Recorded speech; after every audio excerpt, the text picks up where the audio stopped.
Why Burt Lancaster really hated Kirk Douglas. Now we know the reason.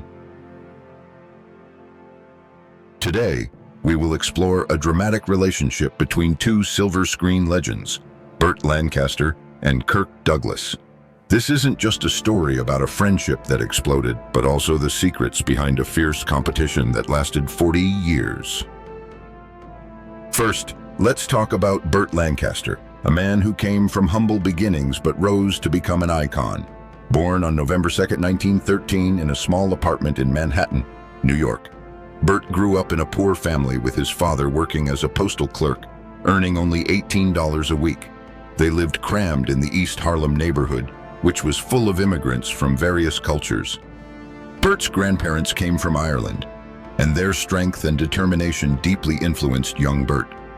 As a child, Burt often walked with his father on mail delivery routes, learning about hard work and the diversity of the city.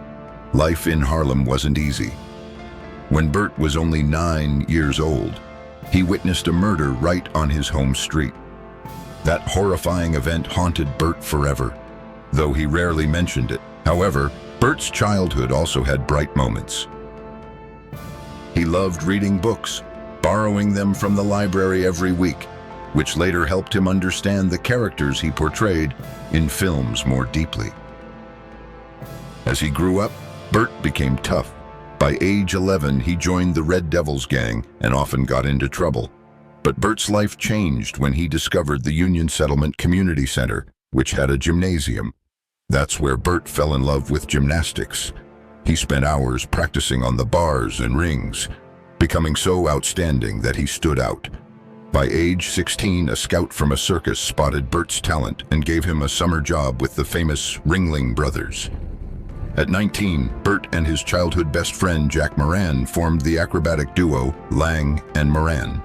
They joined a small traveling circus, performing dangerous stunts like flips and jumps without a safety net. They didn't earn much money, often sleeping in horse stalls, but Burt loved the thrill. Their skills took them to the big Ringling Brothers, where they performed on wires and high bars.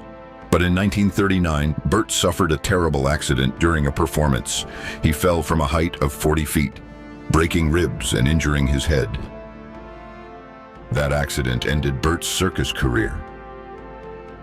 While recovering, Burt took odd jobs to survive. One of them was as a singing waiter, where he realized people loved his personality and energy. In 1943, during World War II, Burt joined the Army despite being older than most recruits. His strength and skills stood out. He entertained soldiers by performing skits, feeling the joy of stage performance for the first time. But Burt didn't just entertain, he also fought, including in the famous Battle of the Bulge. In one battle, he bravely captured a German machine gun nest single-handedly, earning a bravery medal, though he rarely talked about it. After the war, Burt struggled with combat memories, but those experiences helped him convincingly act in war films later. After the war, Burt had a lucky break. A Broadway producer saw his natural talent and convinced him to try acting. At age 32, Burt started his career with a role in the play A Sound of Hunting. This led to Hollywood agent Harold Hecht recognizing Burt's potential. When Universal Studios needed an unknown actor for The Killers, Hecht arranged an audition. The audition was terrible. Burt was stiff due to lack of experience, but producer Mark Hellinger saw something special in Burt, saying, "I don't care if he can act or not. This guy has it." Burt got the role, and when the film premiered, his performance amazed audiences. He played the boxer Swede, a strong but tragic character. Despite no training, Burt had a raw charisma that people loved.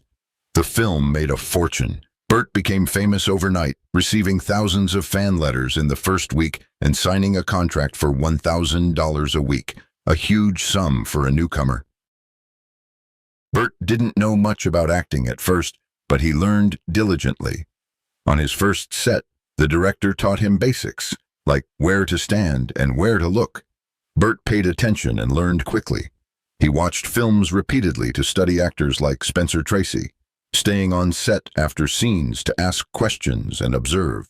Gradually, He understood the process so well that he got involved in producing his own films. Unlike some actors who focused on deep emotions or complex techniques, Burt had a direct style. He thought about what the scene needed and used his voice and body to express it. He didn't overthink, and that made him stand out. Burt's rise began with his ability to play diverse roles. In The Crimson Pirate in 1952, he swung on ropes, climbed masts, performing dangerous stunts from his old circus days.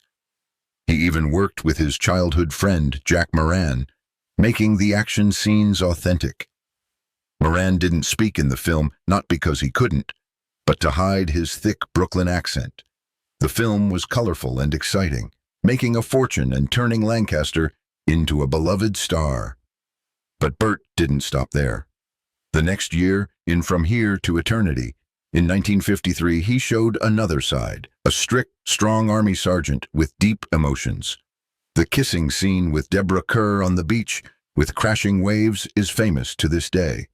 The film made a fortune, winning 8 Oscars, including Best Picture. His ability to switch from fun action to serious drama amazed everyone, proving Burt was more than just a stuntman. In 1960, Burt took a bold role in Elmer Gantry, a charismatic preacher on the outside but full of flaws. The role was daring because it touched on taboo subjects at the time. His powerful performance won him an Oscar. The film made a fortune, proving Burt's risks were worth it. But acting wasn't enough. Burt wanted control over the films he made.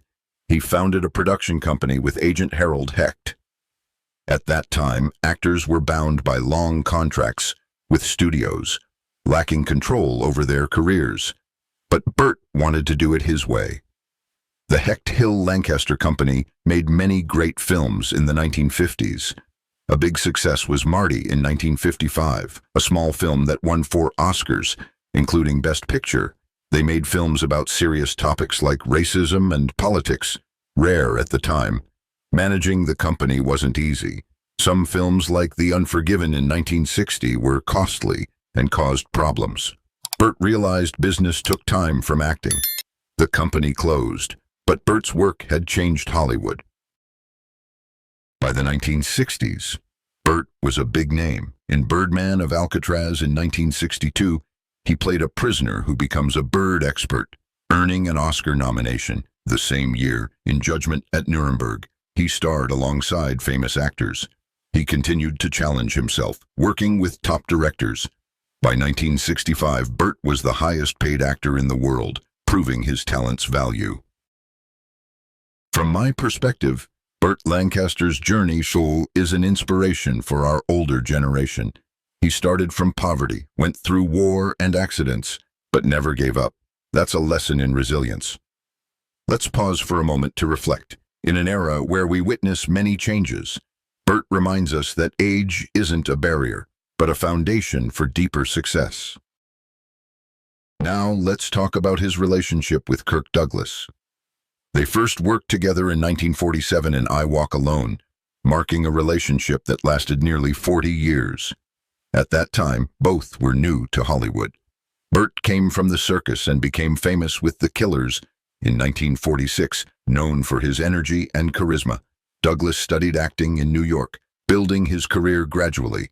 When cast together, Burt wasn't happy at first, thinking Douglas would steal the spotlight, but that tension made their acting better. Burt played Frankie Madison, out of prison after 14 years, rough and strong but with deep emotions. Douglas played N.L. Turner, a scheming nightclub owner who betrays Frankie. Their different styles made the scenes captivating. One powerful scene, Frankie confronts Turner about the betrayal. Burt exploded with anger and pain. Douglas was calm and sharp. They shot it 19 times to perfect it, exhausting but resulting in the best scene. Offset, they competed fiercely, trying to outdo each other in every scene. In a fight scene, Burt used his circus skills to suggest difficult stunts. Douglas wouldn't back down, insisting on doing them himself. It took 3 days to film, leaving them bruised but showing mutual respect. When the film released, reviews were mixed but audiences loved it, earning $2.3 million, a big success. More importantly, it turned Burt and Kirk into bankable stars, proving they were a powerful pair. The film paved the way for Gunfight at the O.K.K. Corral, solidifying their status as Hollywood's best duo. In Gunfight at the O.K. Corral, Burt played Wyatt Earp, making him a star. At 6 feet 2 inches tall and strong, he was perfect for the fearless lawman. Kirk played Doc Holliday, their dynamic unforgettable, Burt calm and controlled, Kirk volatile and unpredictable, making scenes more powerful. One standout moment, Earp and Holliday confront a room of cowboys. Burt says, "You boys can stay and play on one condition. No knives, no guns, no killing." His stern voice made the line iconic. Offset. Burt argued about how Earp should wear his hat, winning and wearing a flat-brimmed one that became symbolic. One legendary offset moment. On August 17, 1956, Burt and Kirk burst into uncontrollable laughter while filming a tense saloon scene. In the scene, an unarmed Earp is surrounded by cowboys until Holliday tosses him a gun, and they take control. The absurdity of the characters' bravery made them both laugh non-stop.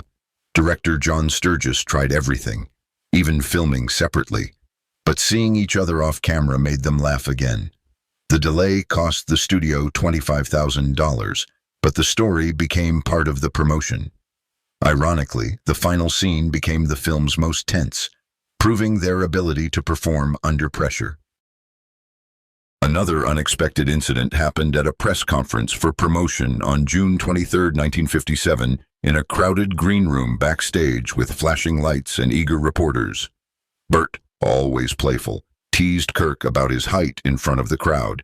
At 6 feet 2 inches, Burt joked that Kirk, at 5 feet 7 inches, must stack hidden shoe lifts to appear taller on screen, complete with an exaggerated tiptoe gesture. The teasing was usually lighthearted, a mark of their friendship, but this time it struck a deep old wound. Kirk turned red, his confidence shattered, and to the shock of the room, including wide-eyed reporters, he burst into tears, his voice breaking. "That's not funny, Burt." Burt realized he'd crossed the line, quickly apologizing profusely, reaching to pat Kirk's shoulder, but Kirk stormed out, leaving a stunned silence. That raw moment exposed Kirk's long-standing insecurity about his height, which he later admitted haunted him from a tough childhood.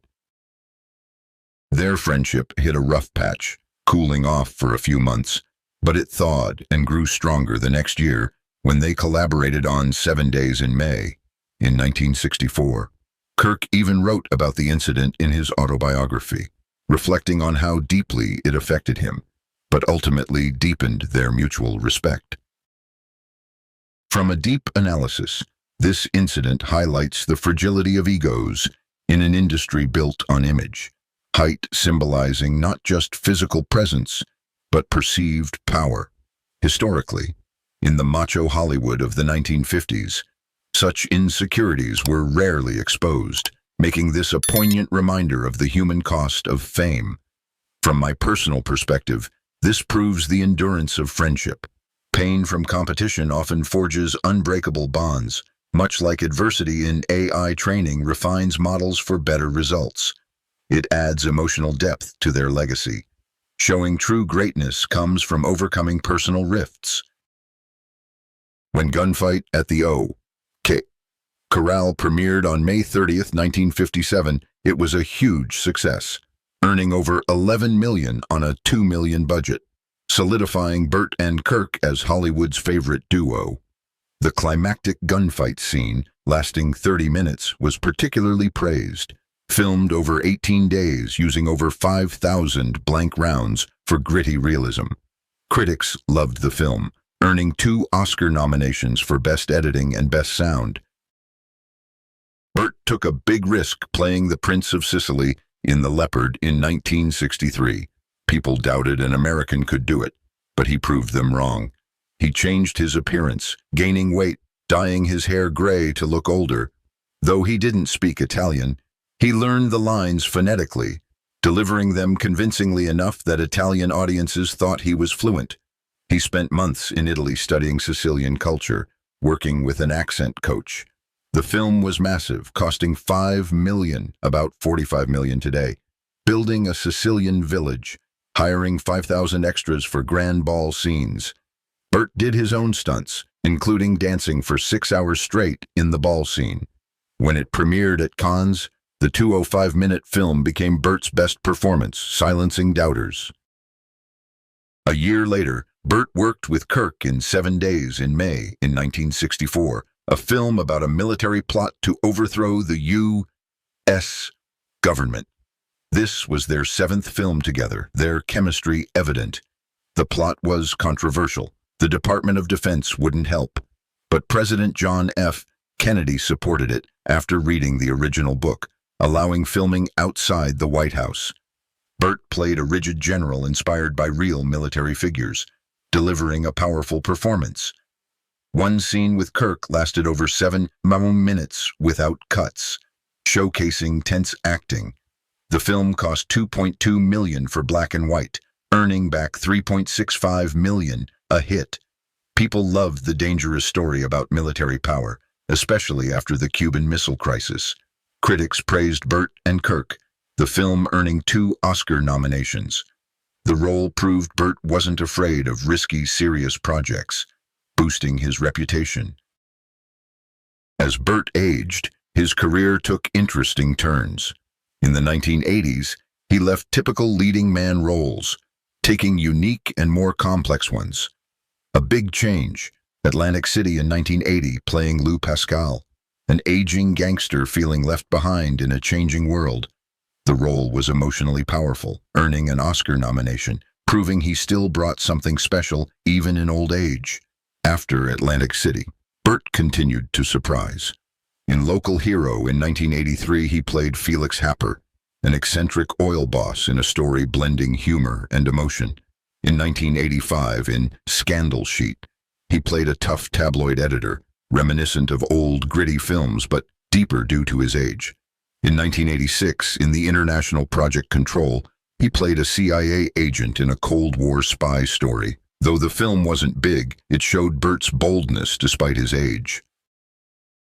In 1987, he gave a touching performance in Rocket Gibraltar, playing a grandfather gathering his family for his birthday. The story about family love and aging, Burt handled it beautifully. In his later roles, 2 stand out most. In Atlantic City, his performance is unforgettable, bringing so much emotion to Lou Pascal, showing the difficulty of letting go of the past. The scene with Susan Sarandon had great chemistry, the money washing with lemons moment becoming iconic. In Field of Dreams in 1989, Burt had a brief appearance as Dr. Moonlight Graham. Short screen time, but one of the most emotional roles, playing a man who gave up baseball to become a doctor, delivering the haunting line, "We just don't recognize the most significant moments of our lives while they're happening." A small role, but with big impact. Burt reunited with Kirk in 1986 in Tough Guys, the last time the 2 legends worked together. They played old friends adjusting to life after decades in prison. The film was action, comedy, and touching. Burt and Kirk did many stunts themselves, even hijacking a train in a crazy scene. Fans loved seeing them together, even if the film wasn't a big hit. Burt's final years weren't easy due to health issues. In 1983, he had major heart surgery but quickly returned to acting. While filming Rocket Gibraltar, he was rushed to the hospital for gallbladder issues. Though doctors advised rest, he returned to set after 10 days. His determination showed his love for acting. His last major project, the miniseries Separate but Equal, in 1991. Despite a stroke during filming that made speaking difficult, Burt worked with a therapist and finished. Health forced retirement, but Burt's dedication never faded. Burt's off-screen life was as dramatic as his films. He married 3 times, had 5 children. First to June Ernst in 1935, during his early circus days, ending in 1946, when Burt became a Hollywood star with The Killers. Then to Norma Anderson from 1946 to 1969, with 5 children, Bill, James, Susan, Joanna, Cecil. But the marriage wasn't happy. When they married, Norma was already pregnant with their first child. To protect Burt's image, the studio lied that Norma was a young war widow. That deception started troubles. Burt had many affairs with co-stars like Marlene Dietrich and rumored with Deborah Kerr in From Here to Eternity. Norma divorced in 1969 for extreme cruelty, winning custody of the younger children and most of the over $2 million assets. The next year, Burt married again in 1990 at age 77 to Susan Martin after dating for 5 years. They were together until Burt's death in 1994. Still, Norma considered herself his wife due to her Catholic faith. Burt was very private despite being a big Hollywood star. He didn't like talking about his personal life, even with his children. His son Bill once said Burt wasn't the most communicative father. That distance perhaps came from his tough childhood in New York's poor neighborhood. He learned to work hard and focus, but kept emotions private. Over the years, rumors about Burt's sexuality spread. Some speculated he was gay or bisexual. Burt never responded, only adding to the curiosity. Burt wasn't just an actor, he was politically active. He was passionate about civil rights, marching with Martin Luther King Jr. In Washington, in 1963, financially supporting King, committed to fighting for equality. He backed George McGovern's 1972 presidential run. His activism landed him on President Nixon's enemies list in 1973. Enemies Politics J. Edgar Hoover and the FBI monitored him suspecting communism, seeing his liberal stance and civil rights support as red flags in the Cold War Red Scare. Richard Nixon put him on the enemies list for his civil rights advocacy, highlighting Burt's courage, making him a target of the powerful. Burt's political views influenced his role choices, like Elmer Gantry playing a corrupt preacher critiquing figures like Billy Graham. Burt's politics with Hoover and Nixon illustrate the paranoia of the era, where progressive activism was seen as treasonous. It added a layer of danger to his career, but he persisted, turning obstacles into fuel for his art. From my personal perspective, as someone who witnessed history, Burt represents the American spirit of freedom that our generation cherishes, standing against injustice despite risks. Burt changed how actors were viewed, not just for looks and charisma, but for bringing action, emotion, and depth. His over 40-year career from 1946 to 1989 inspires actors to work hard and take risks. Burt was athletic from the circus, standing out in action films. In The Crimson Pirate in 1952, he did his own stunts, something most actors didn't do then. Later actors like Tom Cruise and Jackie Chan followed his example, but not just stunts. In Sweet Smell of Success in 1957, he played a vicious gossip columnist, proving leads could be more than heroes. His acting influenced Robert De Niro and Al Pacino, known for complex characters. Burt passed away on October 20th, 1994, at age 80. His final years were tough. A stroke in 1990 left him partially paralyzed and unable to speak. He tried to improve. In October 1994, he had a heart attack at his Los Angeles home. His wife Susan was by his side but couldn't save him. His death shocked Hollywood and global fans.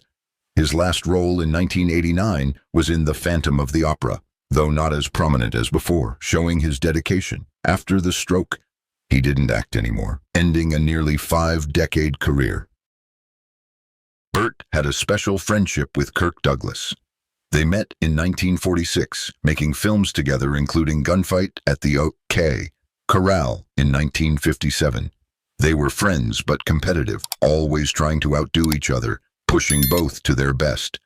Douglas once joked they both wanted to be Hollywood's biggest star. They even did a stage play together in 1981, showing respect. When Burt died, many shared memories. Kirk called him a giant, saying he wasn't really gone because his performances live on. Sidney Poitier praised him for standing up for civil rights. Director Louis Malle, who worked with Burt in Atlantic City in 1980, said Burt brought amazing energy to every role despite age. These stories show Burt wasn't just a great actor, but someone who cared about others and always gave his best. His impact on Hollywood and the world is still felt today. To conclude, from my analysis, Burt and Kirk's relationship is a testament to the complexity of friendship in competition. They weren't always as close as the public thought. Douglas sometimes exaggerated for PR, but that tension created masterpieces. From my personal view, as a lover of classic cinema, I find their story inspiring. Embrace competition to grow, and remember that behind the glamour are humans with insecurities and courage. Thank you for listening. If you enjoyed, please like, subscribe, and share your favorite Hollywood memory in the comments below. See you next time.